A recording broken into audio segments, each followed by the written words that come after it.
Hello and a very good morning to all News 9 viewers. I'm Neha. We continue to bring you the latest from battleground Israel. Today marks day 20th since Hamas carried out deadly attacks on southern Israel. Today is day 21st, in fact. Now here's the latest update from the war front. Israeli troops and tanks briefly entered Gaza. Now, do remember that yesterday, Israeli troops with armored vehicles carried out limited ground raids on Hamas targets in the Gaza Strip. Meanwhile, Israel continues to pound the Gaza strips. There are massive airstrikes that are, in fact, that the Israeli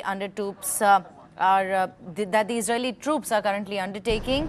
At least 33 people have been killed in latest airstrikes in Gaza. That's the latest update from the war front. 33 people have been killed in the latest airstrike. Over 7,000 Palestinians have died. This number includes 2,913 children as well. Meanwhile, Hamas operatives killed in airstrikes. That's what the Israeli military has stated, that 3 Hamas operatives have been killed in an airstrike. 27 media persons killed in Israel-Hamas war. That's what the Press Freedom Group has stated. These journalists who were there to report from the war front have died. 27 of them, in fact, have lost their lives. Meanwhile, Hamas delegation will visit Moscow. That's what the Russian Foreign Ministry has stated, that the Hamas delegation will travel to Moscow for talks on foreign hostages.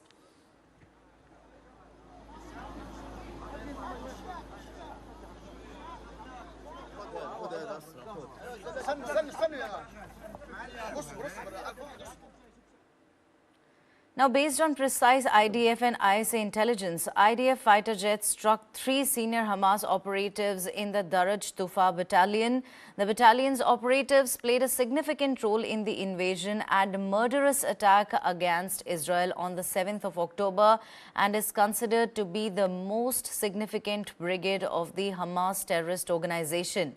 Senior Hamas operatives Ibrahim Jaba, Rifat Abbas and Tariq Maroof were eliminated in the airstrikes. That's a big victory for the Israeli Defense Forces. Meanwhile, a massive blow for the Hamas, which carried out deadly attacks against Israel on the 7th of October. That's when it, in fact, killed over 1,400 Israelis while took over 200 people as hostages. Now, the latest coming in from the war front is that 3 senior Hamas operatives in the Daraj Tufa battalion have been killed in Israeli airstrike. The IDF has successfully eliminated these Hamas operatives. Now, the battalion's operatives played a significant role in the invasion and murderous attack against Israel on the 7th of October. Do remember that Benjamin Netanyahu, the Israeli Prime Minister, has said that this time Israel will stop at nothing and it will ensure that Hamas is eliminated. That's in fact, there have been massive airstrikes that have been carried out by the Israeli Defense Forces on Gaza. That's where these Hamas terrorists are supposed to be taking shelter. That's where they are living, and the Israeli Defense Forces, in fact, have stated that they are ready to teach Hamas a lesson that the coming generation will remember for years to come.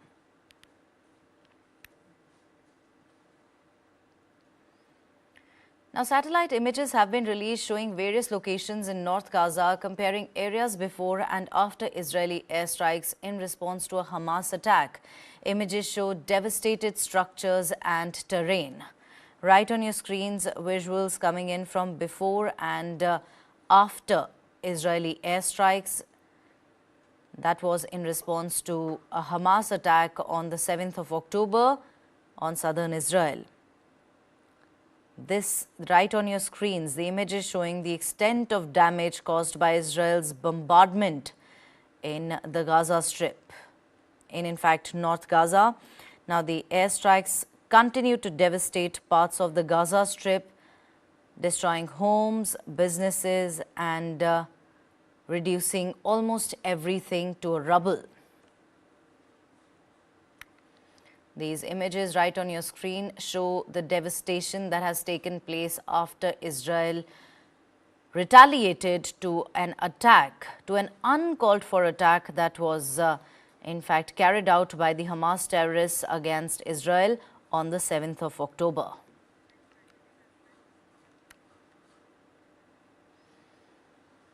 Now, Israeli troops expelled a prominent Palestinian activist from his home in a key West Bank city. This action followed his hosting of a foreign journalist and a well-known Israeli activist. Critics argue the military used the Israel-Hamas war as a pretext to remove Issa Amro from Hebron. Have a look at this report.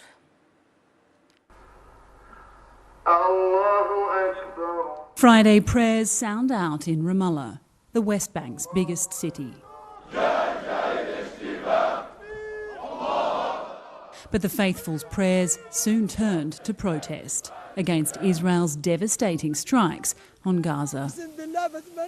This woman says her whole family is there. Shame for what is happening to them. They slaughtered children and women. We do not forgive the Arab countries because they let us down. They did not stand by us. They left us alone. I hope someone will listen. We don't need empty words. We need someone that stands by us. And more feel that Hamas is doing just that. We are your soldiers, Mohammed Daif, they chant, praising Hamas's military wing commander. The West Bank is not governed by Hamas, but by Fatah, the party that controls the Palestinian Authority, or PA. It's widely seen as weak, corrupt and ineffective. And now, more than ever. The PA blames Israel and the West for its fragile legitimacy, growing by the day. Don't forget, last September, Abu Mazen stood before the General Assembly. He had made it clear that the international community is failing the Palestinians, that the Palestinian Authority has the responsibility and obligation to protect its people, but Israel is making its actions null and void. Israel is putting hurdles. There are other hurdles for the PA. In the 2 weeks since Hamas's attack on Israel, here in the West Bank, at least 80 people have been killed in confrontations with Israeli forces and armed Jewish settlers. On Thursday, an Israeli raid and airstrike on a refugee camp in the region killed 13 people, including 5 children. Anger here is growing. This group of protesters may be small, but it's enough for the Israeli military to take strong action. Up on the hilltop you can see Israeli snipers. They've been shooting live rounds of ammunition to these protesters who've been burning tyres and throwing stones. So far the paramedics say 7 people have been shot, including one of their own. The West Bank is not a major focus of the Israeli military response for now.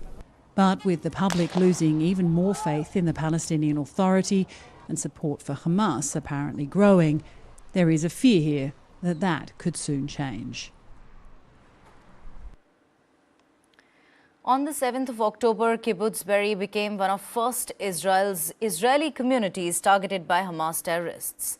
It's been over 2 weeks now, and dozens of residents remain missing. What's shocking here is that authorities have yet to identify all the bodies. Have a look at this report. Security is tight in Kibbutz Be'eri today. But at dawn on the morning of October 7th, the army was nowhere to be seen. The more than 1,000 people living here were among the first to be attacked by Hamas fighters. They roamed the kibbutz for hours, firing machine guns, grenades, rocket launchers. The Hamas-led terrorists moved from house to house over hours, killing civilians or taking them hostage. Today, this kibbutz is deserted. All what's left are burnt, destroyed houses and a community in ruins. The Israeli authorities want the world to see this and hear from people who were there. They burned the house on them, smoke them out. And when they finally opened the doors because they couldn't breathe anymore, they decided who's to live, who's to die. Rami Gold was part of a small group defending the kibbutz. He said they fired till they ran out of bullets. And I got to tell you that story because 2 angels came. 2 people from Reserve soldiers, I have no idea where they came from. Came to us, gave us ammunition and a cell phone so we can call our families to tell them we're okay. And we kept on going, kept on fighting till it was dark, till the army arrived. When the fighting stopped, emergency responders looking for survivors found scenes of horror. She was butchered open, the stomach was... Small children, a boy and a girl, hands tied to the back and tortured.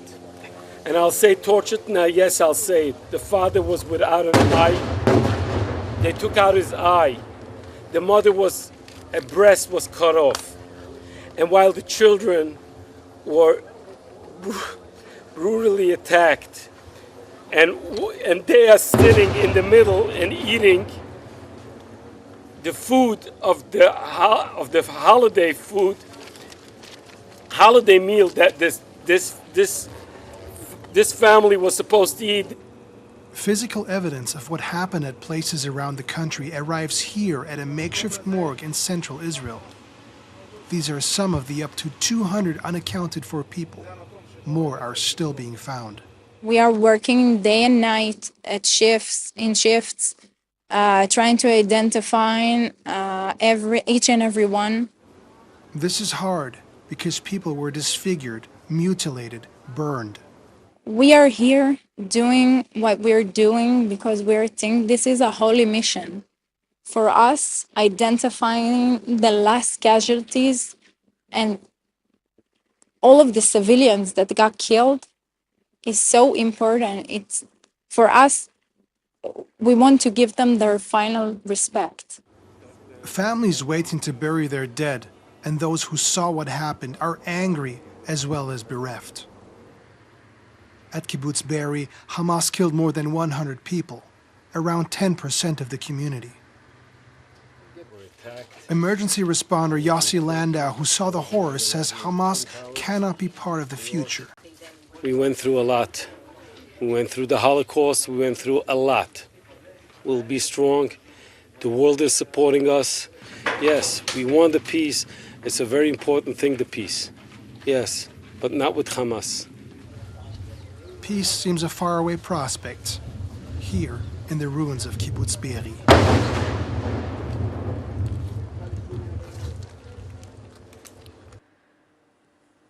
The recent Hamas terror attacks have raised concerns among Israelis. This is leading a few to contemplate leaving the country due to worries about their safety and frustration with their government's perceived inability to protect them. Have a look at this full report. Shani could be living her happiest life. She and her friend Noah both recently became mothers for the first time.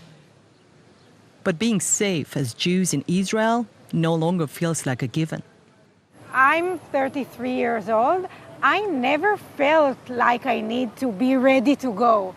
Israel is my country, is my home.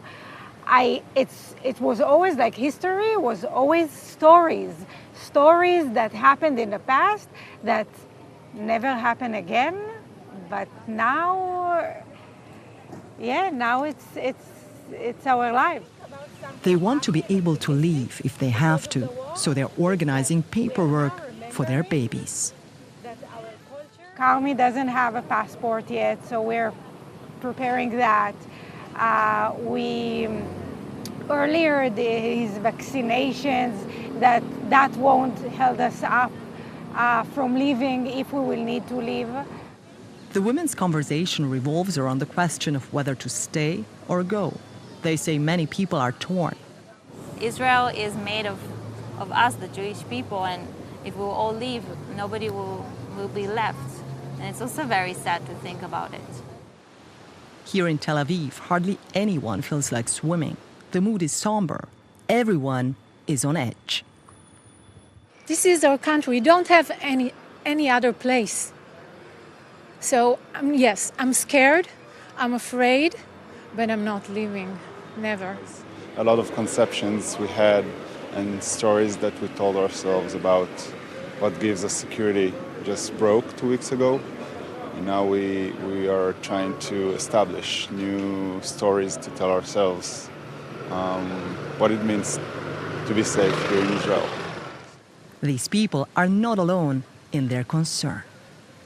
Before October 7, a strong element of Israeli society was trust that the state could largely keep people safe despite the regional hostility. That has changed. A recent poll suggests that 2/3 of Israelis are extremely concerned or frightened, and more than 4/5 see the attack as a failure of the government. Those poll numbers sound shocking, but are they? Dalia Scheindlin is a public opinion analyst focusing on peace and conflict research in Israel. They are pretty shocking considering that it's very rare for Israelis to have any sort of consensus. This is a perennially divided society. It's been politically and socially divided since the start of statehood. But then again, we are in unusual times. And I think Israelis are going through that together in the sense that the state has let them down. Getting out of Israel has been difficult since the attack. Many flights have been canceled. But along with foreigners, Israelis are leaving, even if only for a while. Noah and Shani don't know yet where they might go if they decide to leave. Our considerations is, does the government is pro-Israel, and the population, is it Muslim, like most Muslim, Christians, Jews, where we have an Israel, like a big Israeli community? Those will be the consideration we will take. It's ironic that now we need to find a safe place outside of Israel. And this is the big dilemma, because in our soul, we do feel safe here, but in reality, it's not safe. Their dearest hope is to raise their babies in peace. But they say growing anti-Semitism worldwide means it is increasingly difficult to say where that might be.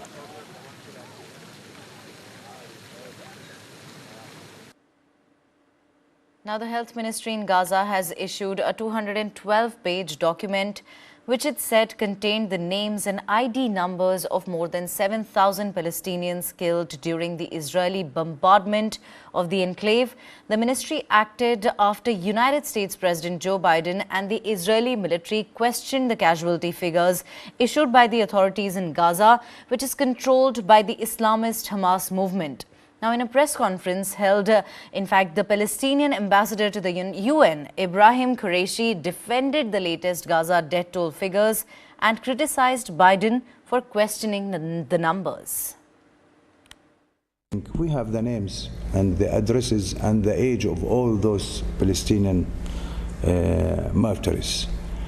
And now it comes to Biden, he have no confidence on anything, even on himself, because one time he said that he saw the pictures, after 2 hours he didn't saw. When he went to Israel to visit Prime Minister of Israel, Netanyahu, he said this bombardment on Al-Ahli hospital, it's the other side. Then they discovered that it's not the same. So yesterday his statement that there is some civilians, but the numbers are not accurate. We will see. As the opposite after extremist gangs in Israel killed Rabin, the Prime Minister. And I asked the High Commissioner to ask the Israeli side to provide for him the names of the Israeli casualties. They are talking now about 1,400. What we are talking, we will bring all the names because we will follow. We will not leave those families who totally exterminated. We have to follow later for their compensation and for their right. Residents of southern Lebanon, which is the heartland of Hezbollah, are in dread of Israeli strikes. Now, this reminds them of havoc created by Israeli strikes that killed over 100 people in 1996 and dozens in an airstrike in 2006. They're fearful that if the conflict escalates, they might not be able to escape. Have a look at this report. This rusted-out tank is Israeli, a relic from when Israel occupied parts of southern Lebanon back in 1996. That was a different conflict to the one fought today between Israel and Islamist militants. But this town, called Kana in Lebanon, is the heartland of one of those combatants, Israel's sworn enemy, Hezbollah. Many world leaders have expressed fear that the current war will expand into other countries. Some people in Kana believe that's not only inevitable, that they're used to it and might not be able to escape this time. This was smoke rising from the border Tuesday. Rabab Youssef lost her daughter in an Israeli airstrike in 2006. She says every now and then they create a war and you lose a family member. You give birth and you don't know if the child will stay with you. What really impacted me was an interview with a Palestinian child, where the journalist asked him, "What do you want to be when you grow up?" They said, "In Palestine, we do not grow up. They kill us. If we're walking to school, they kill us." Where are these children's rights that people around the world demand? I don't understand. Our only mistake is that we remained on our land. That's our only mistake. It's a mistake because we chose to protect our land, just like any other person living on their land in another country, in Europe or America. Kana claims to be where Jesus performed his miracle of turning water into wine in the Christian Bible. It's also a stronghold for Hezbollah, which is both an armed faction and political force in the country. The crossfire has had devastating results in the past. The airstrike in 2006 that took Yusuf's daughter killed 28 people, half of them children. Israel said at the time it was a mistake. An artillery strike in '96 hit a UN peacekeeping base here, killing over 100 people sheltering there, most of those women and children. Israel voiced regret at that incident, which prompted it to wind down that operation. Jamil Salameh survived the UN base and is now a security guard at the monument to it, a constant reminder of the collateral damage in war. He's saying, these are mass graves. We know their names, but we don't have their bodies.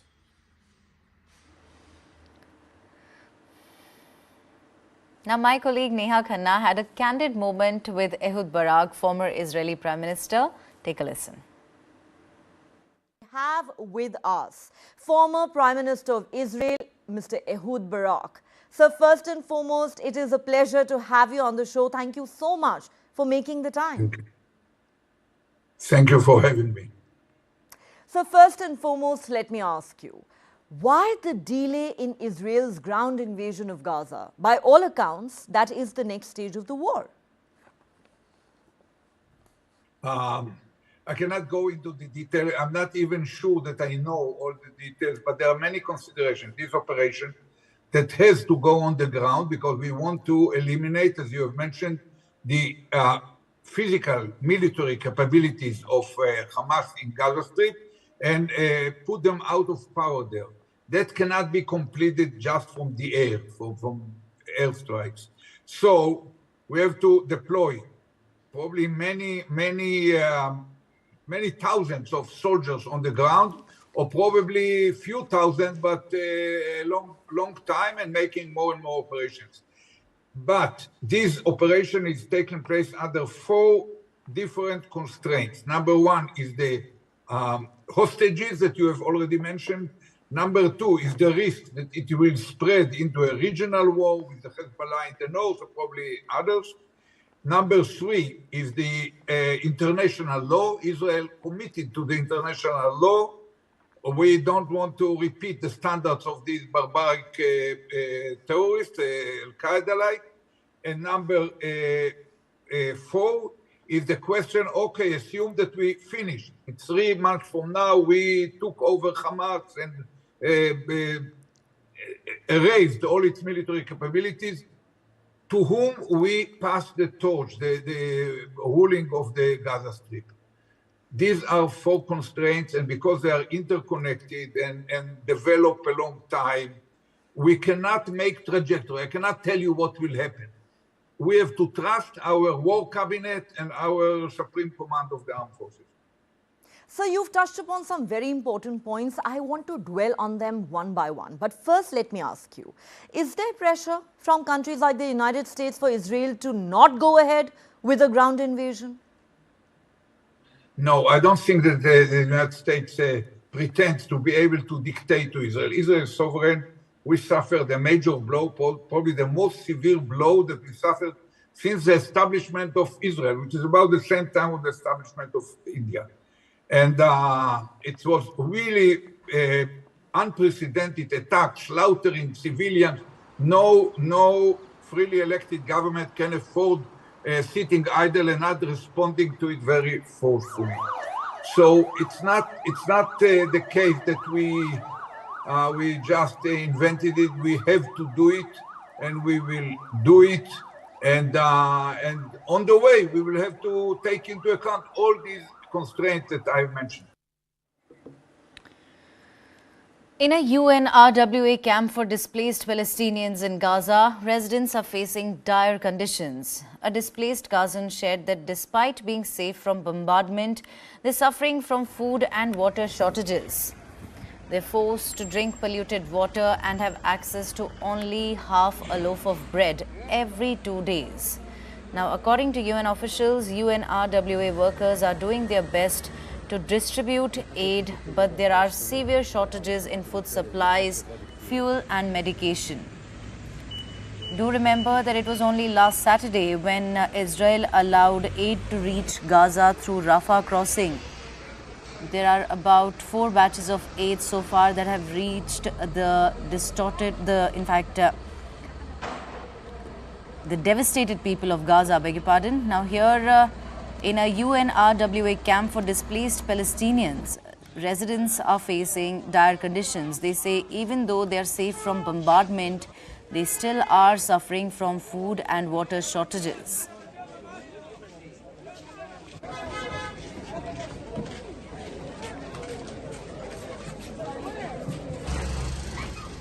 It is all a result of the October 7 terror, a deadly attack that was carried out by Hamas on Israel, against Israel on the 7th of October. And after that, Israel vowed to retaliate, and in a manner that the coming generations will remember for years to come. And there you have it. Israel has been carrying out massive airstrikes.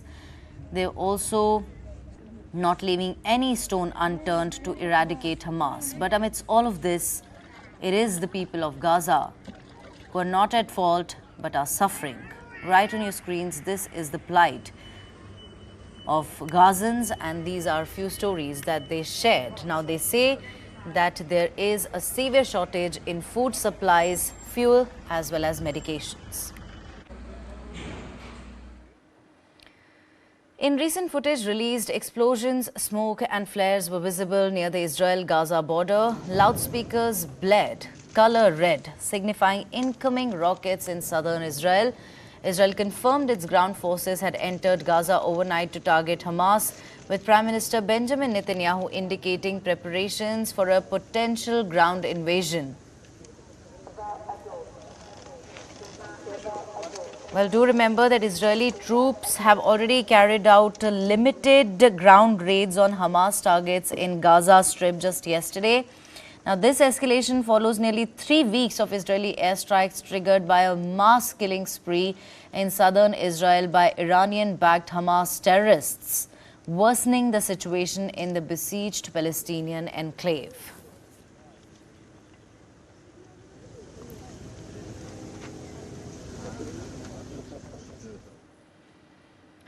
The Israel Defense Forces released a video showing IDF fighter jets striking Hamas targets and Israeli naval soldiers targeting a surface-to-air missile launch post in Gaza. IDF stated they hit over 250 Hamas terror targets in the past 24 hours, including infrastructure, command centers, tunnel shafts and rocket launchers in civilian areas. Right on your screens, visuals of the Israeli Defense Forces fighter jets striking Hamas targets. Now, that's the video that's been shared by the Israeli Defense Forces. Now, here the Israeli naval soldiers, beg your pardon, targeted a surface-to-air missile launch post in Gaza. The Israeli Defense Forces stated that they hit over 250 Hamas terror targets, in the past 24 hours, including infrastructure, command centers, tunnel shafts and rocket launchers in civilian areas. There are about 3 important leaders who belong to the Hamas terror organization that also have been eliminated by Israel in the airstrikes. Israel has been, in fact, targeting several places in Gaza where it believes these Hamas terrorists have taken shelter. It has also dealt a significant blow to the Hamas terrorist organization, given that it has been quite successful at eliminating many of the important people belonging to the Hamas. A rocket from Gaza struck a residential building in Israel's Rishon, south of Tel Aviv, injuring 2 people with glass, according to the Megan David Adam ambulance service. Simultaneously, a Reuters camera captured footage of a rocket being intercepted over Tel Aviv. Now, the incident highlights the ongoing tensions in the region, with residents facing the constant threat of rocket attacks and the Israeli defense system working to intercept incoming missiles. 2 people are said to have been injured in rocket attack. Now, that's Israel's Rishon, which was hit by rockets. Hamas launched a rocket towards Eilat, a city in southern Israel, from the Gaza Strip, covering a long distance of 220 kilometers.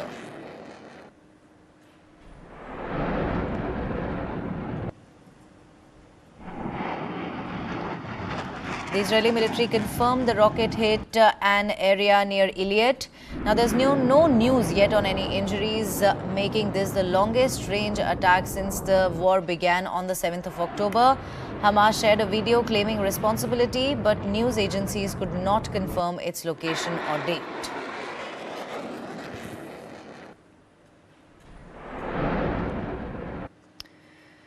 Now, in the Jabalia refugee camp, there was a heart-wrenching incident. An Israeli airstrike hit a house and took the lives of a mother, her 3 daughters and a baby boy.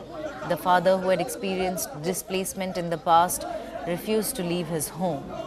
He held his baby and said he would not move even if he faced with tanks. There have been many deaths due to the Israeli strikes, but exact numbers are hard to confirm because reports from both sides conflict. Now, do remember that as per the latest reports, there are about over 7,000 Palestinians who have died in the ongoing war, who have been killed, and this includes about 2,913 children. While both sides have suffered casualty, Israel also, in fact, around 1,400 people have lost their lives, while 220 people have been taken as hostages by the Hamas. But taking a look at these visuals, it's definitely sad. It's definitely a sad event to see the events unfolding in Gaza. Now, this was an Israeli airstrike that hit a house and took the lives of a mother, her 3 daughters and a baby boy. Meanwhile, the father there refused to leave the house, and he said he won't leave even if he's faced with tanks.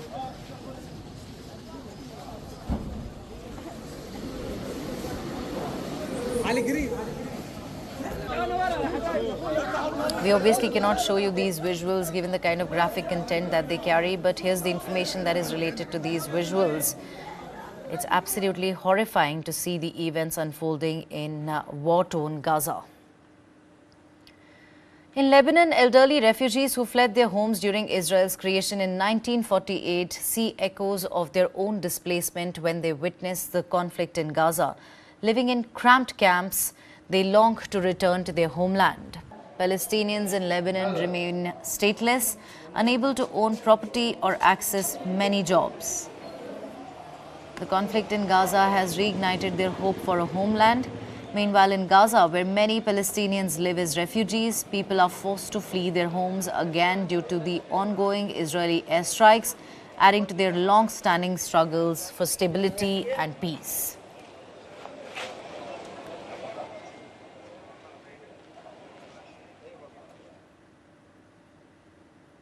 The United States has taken decisive action in response to attacks on its troops in the past week.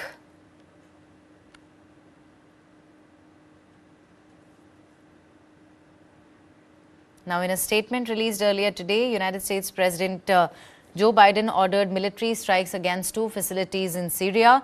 These facilities were being used by Iran's Islamic Revolutionary Guard Corps and Iran-backed groups, as confirmed by the Pentagon. The Pentagon further emphasized that the United States will not tolerate attacks against its personnel and will vigorously defend its interests. Moreover, it stated that additional measures would be taken if attacks by Iran's proxies continue, making it clear that Iranian-backed attacks against US forces are deemed unacceptable and must stop, quote-unquote. These developments mark a significant escalation in tensions between the US and Iran. The situation is rapidly evolving and the international community is closely monitoring the situation for any further developments. Meanwhile, 900 US troops are being deployed in Middle East.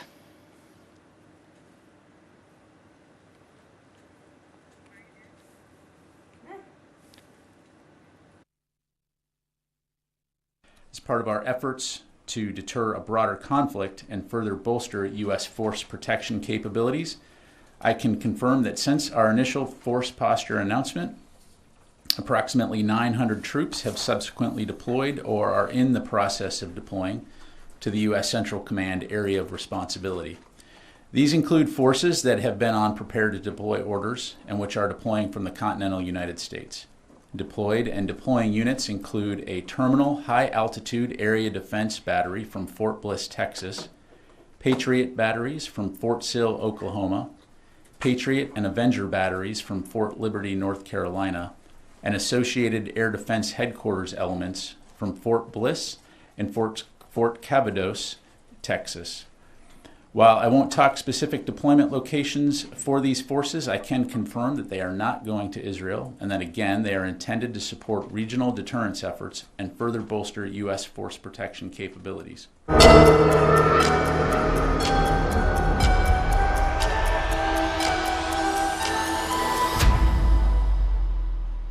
Switching our focus to some other stories now, Russia conducted missile launches as a rehearsal for a massive retaliatory nuclear strike, aligning with the US stance on a test ban treaty.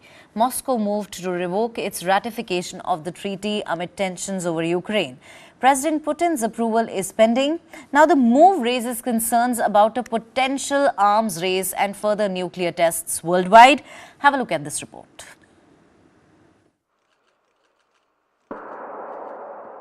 Russia says these missile launches are part of a successful rehearsal for a massive retaliatory nuclear strike.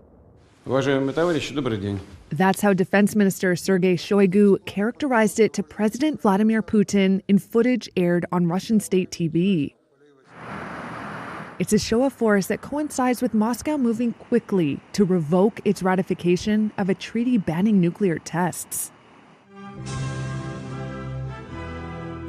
A de-ratification bill unanimously passed Russia's upper house of parliament on Wednesday.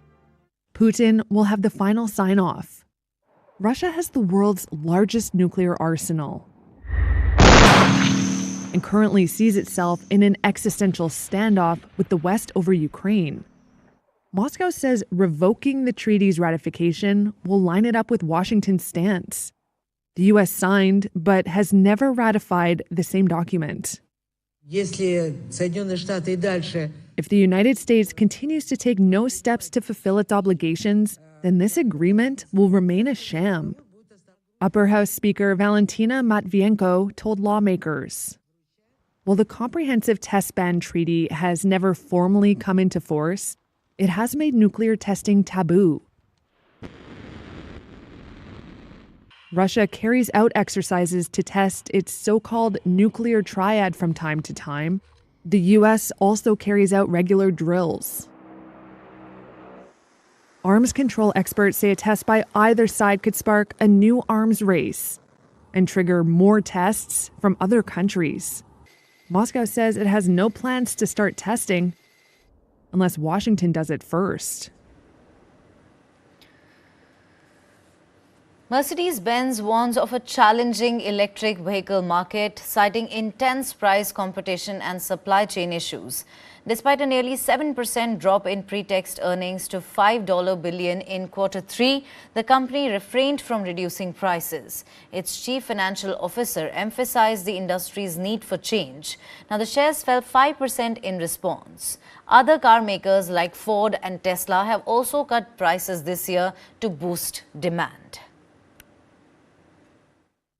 Mercedes-Benz says the market for electric vehicles is getting brutal, and it warns that could bite into profit margins over the coming months. The luxury car maker on Thursday posted a near 7% drop in pre-tax earnings. They sank to just over $5 billion in the third quarter. Mercedes said fierce price competition and supply chain issues were making the EV market a tough battle. The company says some rivals are selling electric cars for less than traditionally powered models, even though they cost more to make. Chief Financial Officer Harold Wilhelm said the status quo could not be sustainable for the industry. Mercedes shares fell around 5% in early trade following the warning. Car makers from Ford to Tesla have been slashing prices this year in a bid to prop up demand. Mercedes has largely refrained from following suit, but says inflation and other factors weighed on earnings over recent months. That echoes comments earlier in the week from Porsche, which said the luxury sector wouldn't be immune to global economic worries. On a more positive note, Mercedes said the industry was beyond the worst on inflation and energy costs. Unilever's new CEO aims to revitalize the company after admitting recent underperformance. The focus is on simplifying the business, improving gross margins and concentrating on 30 key brands. Unilever met sales expectations by raising prices more slowly. Take a look at this report. Unilever's new CEO aims to make a big impact quickly. On Thursday, Heinz Schumacher laid out plans to simplify the business and deliver faster growth. He did so while admitting the consumer goods giant had underperformed in recent years. Schumacher said the quality of its growth, productivity and returns had all underdelivered. He said Unilever would now focus on improving its gross margin and not undertake any major acquisitions. The maker of Dove soap and Ben & Jerry's ice cream met market expectations for third quarter sales growth. Unilever reported a 5.2% rise in underlying sales, meeting analysts' average forecasts. It achieved this by raising prices at a slower rate. But the company failed to win back some shoppers who turned to cheaper products during a cost of living crisis. Schumacher said the company would now focus on 30 key brands which account for 70% of its sales. He replaced previous CEO Alan Jope, who had a difficult final year at Unilever. The consumer goods industry has also struggled for more than 2 years due to soaring costs. Hyundai's Q3 profits soared by 151% to nearly $2.4 billion, driven by strong demand for SUVs amid chip shortages. Favorable exchange rates and high SUV prices boosted earnings. However, industry momentum might slow due to high interest rates and economic uncertainty. Take a look at this report. SUVs are driving a surge in earnings at Hyundai Motor. The South Korean giant said Thursday that profits jumped 151% over the third quarter. They hit almost $2.4 billion, easily beating analyst forecasts. The year has seen Hyundai production slowly recover from the global shortage of computer chips. But output has failed to keep up with demand, meaning prices have stayed high. That boosted margins on premium vehicles like big SUVs. The company also got a lift from favourable exchange rates. But analysts say there are signs that momentum is now slowing for the industry. High interest rates have raised financing costs for consumers, and an uncertain economic outlook has sapped demand. Earlier this week, General Motors said it was pushing back the launch of some new electric vehicles in a bid to cut costs. The US firm said driving profits was more important than pursuing sales targets. Well, that's all we have in this edition of the Bulletin for you. This is me, Neha, signing off. Have a blissful day ahead.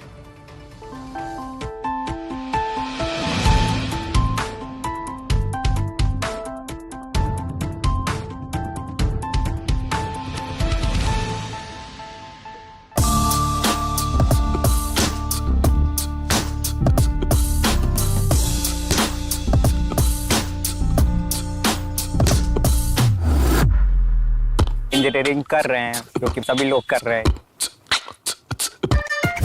Coaching is now starting from grade 3, 4, 5, 6.